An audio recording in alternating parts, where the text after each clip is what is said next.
அஸ்வஸ்ம கொடுப்பனவை பெற்றுக்கொள்வதற்காக விண்ணப்பங்களை பூர்த்தி செய்வதற்கு நோவுட் பிரதேச செயலகத்தில் காத்திருந்த மக்கள் பற்றிய காணொளிகளை குரல் மேக்ஸ் அவ்வப்போது உங்களுக்கு தந்திருந்தது. அதே போன்று பிஓசி வங்கியில் இரவு நேரங்கள் படுத்திருந்து விழித்திருந்து காலை நேரத்தில் டோக்கன்களை பெற்றுக்கொண்டு தங்களுடைய சேமிப்பு கணக்கை ஆரம்பிப்பதற்காக அந்த மக்கள் படும் துன்பங்களையும் குரல் மேக்ஸ் உங்களுக்கு காட்டியிருந்தது. அதன் அடிப்படையில் மஸ்கலிய பிரதேசத்தினுடைய மஸ்கலிய பிஓசி வங்கியில் இரவு நேரங்களில் மக்கள் படுத்துறங்கி காலை நேரத்தில் அந்த டோக்கனை பெற்றுக்கொள்வதாக இருப்பதை இந்த படம் காண்பிக்கிறது. அதையும் தாண்டி இது சம்பந்தமாக மஸ்கலிய பிரதேச சபையினுடைய உப தலைவர் ராஜ் அசோக் அவர்களிடம் நாங்கள் கேட்டபோது அவர் இவ்வாறு தன்னுடைய கருத்தை தெரிவித்தார். அதாவது மஸ்கலியா பிரதேசத்தில் அதிகமான அஸ்வஸ்ம பயனாளிகளால் சில அக்கௌண்ட் திறப்பதற்கான அதிகமான பிரச்சனைகள் காணப்பட்டது. பொதுவாகவே பேங்க்ல எப்படி திறக்கிறது சிஸ்டம் பிரச்சனையாக இருந்துச்சு.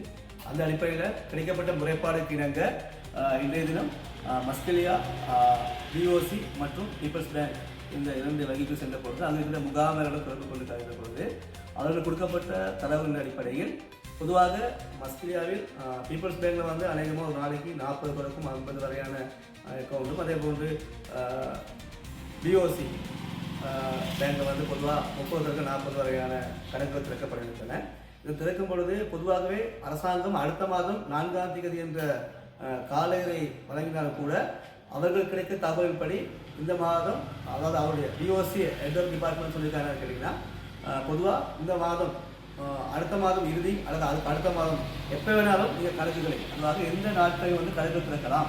பொதுவாக சனிக்கிழமையும் அக்கௌண்ட் திறக்கப்படுகிறது. இந்த அடிப்படையில் 4ஆம் தேதி க்ளோஸ் பண்ணிவிட்டு அதுக்கு பிறகு நீங்கள் அக்கௌண்ட் திறக்கக்கூடாது அப்படிலாம் கிடையாது.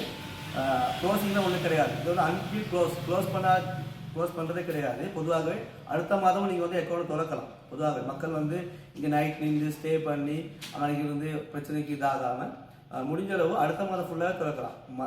முழுவதுமாக நோவுட் பிரதேச செயலகத்துக்கு கிட்டத்தட்ட 10,700 கணக்குகள் திறக்கப்பட வேண்டும். அந்த அடிப்படையில் 8 பேங்க்ஸ் தான் இருக்குன்னு சொல்லியிருக்காங்க. அப்போ அந்த அடிப்படையில் அவங்களோட கழிச்சது பொழுது வேறு ஏதாவது சிஸ்டம் செய்ய முடியுமான்னு ஆலோசனை செய்த பொழுது அவங்க சொல்கிறாங்க என்னன்னா, பொதுவாக ஐபிஐயில் தான் அவங்க சிக்னேச்சர் பண்ணணும், டெக்னிக்கல் சைடில் தான் சிக்னேச்சர் பண்ண இருக்குது. அந்த அடிப்படையில் பொதுவாக மக்கள் வந்து பொதுவாக மனிதாபிமானத்தில் நாங்களும் சில விஷயங்கள் செய்யணும். ஏன்னா ப்ரெக்னென்ட் லேடிஸ், வயசானவங்க, மற்றது முடியாதவங்க, பொதுவாகவே அந்த கை கால் இல்லாதவங்க, அவங்களுக்குலாம் வந்து நாங்கள் சலுகைகள் வழங்கி தான் அக்கௌண்ட் திறக்க வைக்கலாம். அந்த அடிப்படையில் பொதுவாகவே இங்கே இருக்கின்றவர்கள் அடுத்த மாதம் முழுவதும் நீங்கள் அக்கௌண்ட் திறக்கலாம். நீங்கள் யோசிக்கக்கூடாது, அதே நம்ம அக்கௌண்ட் வெளில திறக்கலான்னு சொன்னால் நமக்கு காசு கிடைக்காது அப்படிலாம் கிடையாது. உங்களுக்கு இருக்கின்ற லெட்டரை வச்சுக்கொண்டு நீங்கள் அடுத்த மாதம் முழுவதும் அதுக்கு அடுத்த மாதம் திறக்கக்கூடிய வாய்ப்பு இருக்கும். உங்கள் பேர் வந்ததுக்கு உங்களுக்கான பணம் ஒதுக்கப்பட்டிருக்கின்றதா, அந்த பணம் வந்து கட்டாயம் வைப்பு கட்டாயம் பேங்க் அக்கௌண்ட்டில் அவங்க போடுவாங்க. அது மட்டும் இல்லாமல் நாங்கள் யோசிக்கிறது வந்து அக்கௌண்ட் போட்டே காசு எடுத்துருவாங்க அப்படிலாம் கிடையாது. அவங்க சொன்ன உங்களை அனுமதி இல்லாமல் உங்கள் காசை யாருமே எடுக்க முடியாது.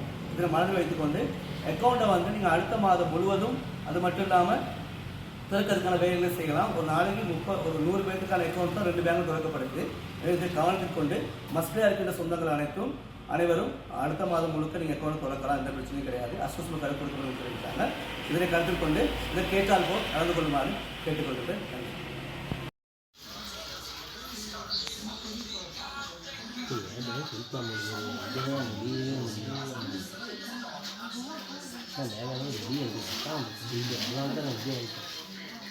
Focus.